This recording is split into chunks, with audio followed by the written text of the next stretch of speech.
どうも、おはこんばんちはエソラです。さて今回はとにかく揺らします。すでにご覧になってもらっている通り、私が一肌脱いで揺らし方を解説していこうと思います。たわわに揺れるといえばやはり父と尻でしょう。大事なとこだけ隠していけば YouTube 的にも大丈夫でしょう。少しだけエッチな感じがしますが至って真面目です。ちなみに揺らし方といっても色々あるのが CG の世界。今回はクロスシミュレーションを使って物理演算で揺らしていきます。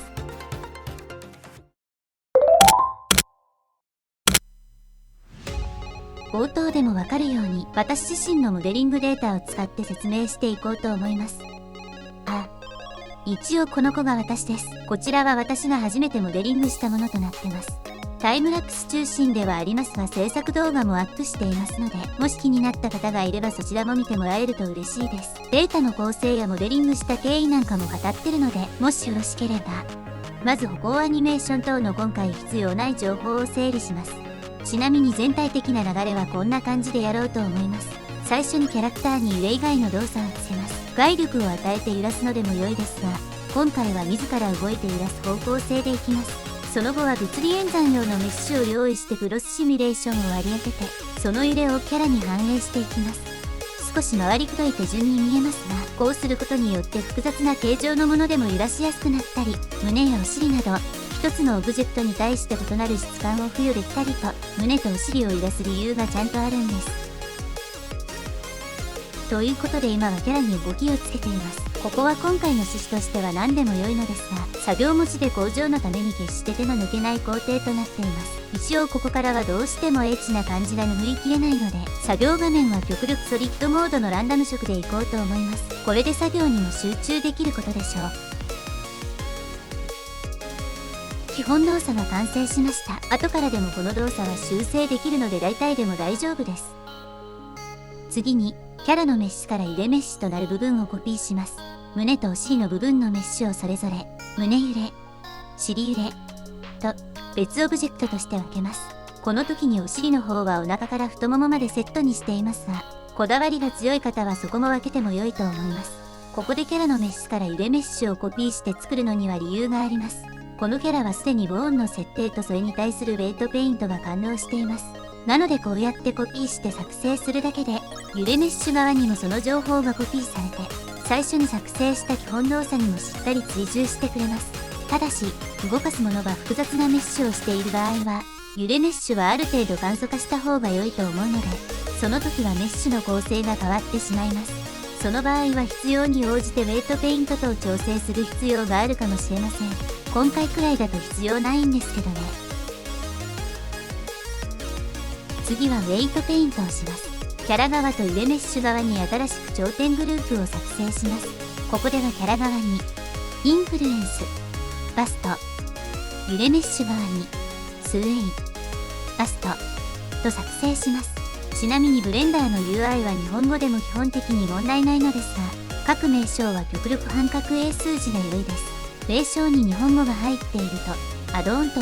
たまにエラーが起きてしまいます。私は日本語と混在してしまっていますが、このモデル作成開始時はそれを知りませんでした。途中でそれを知ったのですが、名称を付け直すのが面倒で中途半端になってしまってます。皆様には半角英数字をおすすめします。私も順次半角英数字に切り替えていこうと思います。さて、まずは揺れメッシュ側からやります。ここのウェイトペイントはクロスシミュレーションに対して頂点を固定するグループを作成します。なのでウェイトを1にするとクロスシミュレーションの影響を受けなくなり、0だと完全に影響を受け、0.5 だと半分になります。なので揺れメッシュの開いている部分を1にする必要があります。それ以外は何でも良いと思うのですが、0.5 にするとちょうど良い気がしています。胸の先端には少し硬いものがあると思うので、気持ちウェイトを強く塗っておきます。次にキャラ側ですが、こちらは揺れメッシュと逆でウェイトが0だと影響を受けなくなり、ウェイトが1になるほど強く影響を受けます。なので境目にぼかしを入れつつ揺らす部分にウェイトを塗ります。お腹、お尻、太ももと揺れ具合を想像しながら塗りましょう。胸の方も同じようにウェイトを塗っていきます。こんな感じでウェイトペイントは完了です。ここも後から修正できるので気楽に行きましょう。次は揺れメッシュを選択して物理演算タブからクロスシミュレーションをオンします。そしたらモディファイアーの方に自動的にクロスというものが追加されます。これは細分化より上に持っていきます。モディファイアー含め、こういう時は上から計算されるので、こうした方が処理が軽くなるのです。あと、処理結果も変わってくるので最初に順番変更しておきます。キャラ側の方には、サーフェス変形というモディファイアーを追加します。胸とお尻の2つ分追加します。ターゲットの項目に各揺れメッシュを設定し、頂点グループに事前に作成したインフルエンスをそれぞれ設定します。そしてバインドをクリックすれば、揺れが関係付けされます。強さの項目で影響の強さも調整できます。これで下準備は終わりですので、次はいよいよ揺らしに行きます。あとは各項目をお好みに設定したら、お好みな感じで揺れてくれます。はい、この各項目の設定が難しいんですよね。わかります。実は私も今回の作業の大半は、ここの設定の模索をしていたんですよね。一旦各項目を軽く説明してから、今回私が設定した項目をお見せします。まずクロスをオンにしただけでこんな感じに項目が表示されると思います。物理プロパティ、合成、減衰の項目でクロスの材質を決めます。右上の3本横棒マークをクリックすると、プリセットがあります。初期から、綿、デニム、革、ゴム、絹が登録されているので、試しに押してみて数値のイメージをつかむと良いかもしれません。次に、圧力の項目ですが、これは風船やクッションのような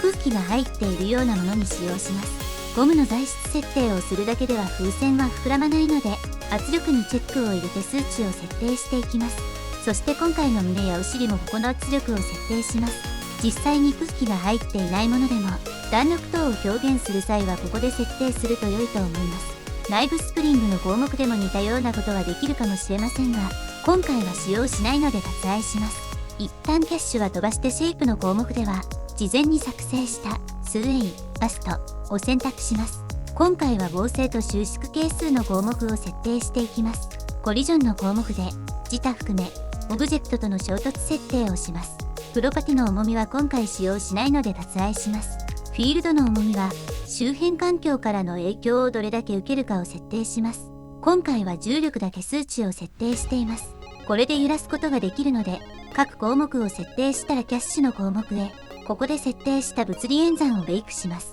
簡単に言うと設定した物理演算を一度しっかり計算して、その結果をアニメーションに反映します。ブレンダーはベイクをしなくても、タイムラインを動かせばその都度計算してくれます。ただし、その計算の精度は低い上にとても処理が重たいので、PC スペックによっては簡単に落ちてしまいます。ベイクするときも重たいので落ちるときは落ちます。ちなみに私は何回も落ちています。なのでバックアップデータを取りつつ、こまめに保存しながらやりましょう。あと、設定が悪いと胸やお尻が爆発します。そうなるとものすごく重たい処理になるので落ちます。各項目を調整してベイクして、また調整してベイクして、この繰り返しで理想の動きに近づけます。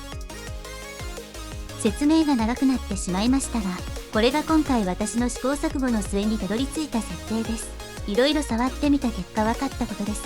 が、圧力の項目と材質以外の設定はメッシュの構成やサイズによっても変わりそうで、その都度調整が必要そうでした。車のタイヤが車種ごとに空気圧が違うのと同じような感じかなと思います。なので設定をそのままコピーしても同じ感じになるとは言えなさそうです。ただ、大体の雰囲気は似てくると思いますし、こういった調整を繰り返すことで、設定値の感覚も養われてくるのかなと思います。